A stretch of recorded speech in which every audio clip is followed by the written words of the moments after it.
NASA भी कांप गया जब अंतरिक्ष में साक्षात दिखे श्री विष्णु।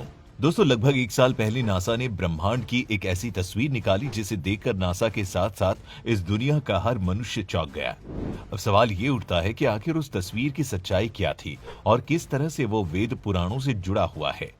सबसे पहले आपको भगवान श्री कृष्ण और भगवान विष्णु के बारे में तो वो बातें जान लेनी चाहिए जो कि आपको जानना बहुत जरूरी है, जिसे आप में से बहुत कम लोग ही जानते होंगे।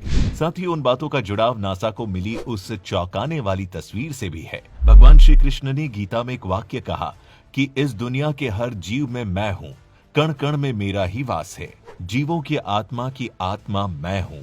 कल भी मैं था, आज भी मैं हूँ और कल भी मैं ही रहूंगा। इस दुनिया के आरंभ में मैं हूँ, इस दुनिया के मध्य में भी मैं हूँ और अंत में भी मैं ही रहूंगा। वहीं दूसरी तरफ अगर हम वेदों और ग्रंथों की तरफ नजर डालें तो पता चलता है कि भगवान विष्णु को 3 श्रेणियों में बांटा गया है। पहले हैं महाविष्णु। महाविष्णु मतलब वो परब्रह्म जिन्होंने संसार का बीज बोया और इस दुनिया में जो कुछ भी मौजूद है वो सब सिर्फ इन्हीं की वजह से है। आपकी आत्मा व यहाँ तक कि आपकी बुद्धि भी सब कुछ महाविष्णु की ही देन मानी जाती है। दूसरे हैं शिरोदक्षाई विष्णु। जब हम बात करते हैं कि हर जगह भगवान है, हवा में, मनुष्य में, धरती में, कण कण में, अर्थात छोटी से छोटी चीज में भी भगवान है, तो वहां बात की जाती है शिरोदक्षाई विष्णु की। तीसरे और अंतिम है गर्भोदक्षाई विष्णु, जिनके लिए कहा जाता है कि इन्हीं के नाभि कमल से भगवान ब्रह्मा की उत्पत्ति हुई थी और फिर सारी सृष्टि की रचना के बाद खुद भगवान विष्णु ने ही उसे संभालने का कार्यभार उठा लिया था। ऐसे में आपको भी बहुत से धार्मिक ग्रंथों में शिरोदक्षाई विष्णु की तस्वीर देखने को मिल जाती होगी, जो कि कोई काल्पनिक तस्वीर नहीं है बल्कि वेद पुराणों को समझकर बनाई गई तस्वीर है। इसे ध्यान से देखिए और अब नासा द्वारा निकाली गई तस्वीर को भी देखिए, जिसे नासा ने मिस्टिक माउंटेन का नाम दिया है। अगर आप इस फोटो को ध्यान से देखें और इसकी तुलना शिरोदक्षाई विष्णु की तस्वीर से करें जो कि काल्पनिक नहीं है, तो आप पाएंगे कि नासा की तस्वीर बहुत हद तक भगवान विष्णु के इस रूप से मिलती जुलती है।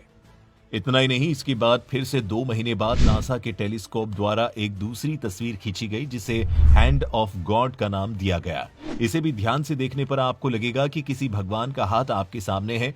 जब ये वाली तस्वीर नासा द्वारा लोगों के बीच आई तो लोग चौंकने लगे और दोनों ही फोटो को भगवान से जोड़ते हुए बड़ी तेजी से सोशल मीडिया पर वायरल करने लगे। धीरे धीरे इन दोनों तस्वीरों ने पूरी दुनिया में तहलका मचा दिया। कुछ लोगों ने हाथ वाली तस्वीर के लिए यह भी कहा कि यह तस्वीर ब्रह्मांड के अंतिम चोटी से निकलती हुई दिखाई दे रही है और उंगलियों के ऊपर सुदर्शन चक्र है। इसका मतलब यह हुआ कि आप माने या ना माने, इस दुनिया में हर चीज, यहाँ तक की पूरी दुनिया भगवान विष्णु के अंदर ही विद्यमान है। इसीलिए समय समय पर प्रकृति ऐसे ऐसे चमत्कार दिखाती है जिसे देखकर विज्ञान के भी होश उड़ जाते हैं। लेकिन अफसोस ये है कि विज्ञान इन सभी बातों पर बहुत कम विश्वास करता है या करता ही नहीं है। जब तक तस्वीर ट्विटर और इंस्टाग्राम पर फैली तो लाखों करोड़ों लोगों ने इसे भगवान शिरोदक्षाई विष्णु जी की ही तस्वीर मानी और ये भी बताया कि शिरोदक्षाई विष्णु अपनी योग निद्रा में विश्राम कर रहे हैं। अब यहाँ बहुत सारे लोग ये भी कह सकते हैं कि ये गलत है और विज्ञान की वजह से ही सब कुछ इस दुनिया में संभव हो पाया है। विज्ञान ने ही इस दुनिया को उत्पन्न किया है। दोस्तों, आपके आसपास भी ऐसे विचारों वाले व्यक्ति अवश्य होंगे और विज्ञान भी इसे ही सही साबित करने के लिए बिग बैंग की थ्योरी सामने रख देता है, जिसके मुताबिक कहा गया है कि इस ब्रह्मांड की उत्पत्ति एक बड़े से गोले के विस्फोट से हुई। तो अब यहाँ ये सवाल उठता है कि वो बहुत बड़ा गोला आया तो आया कहां से?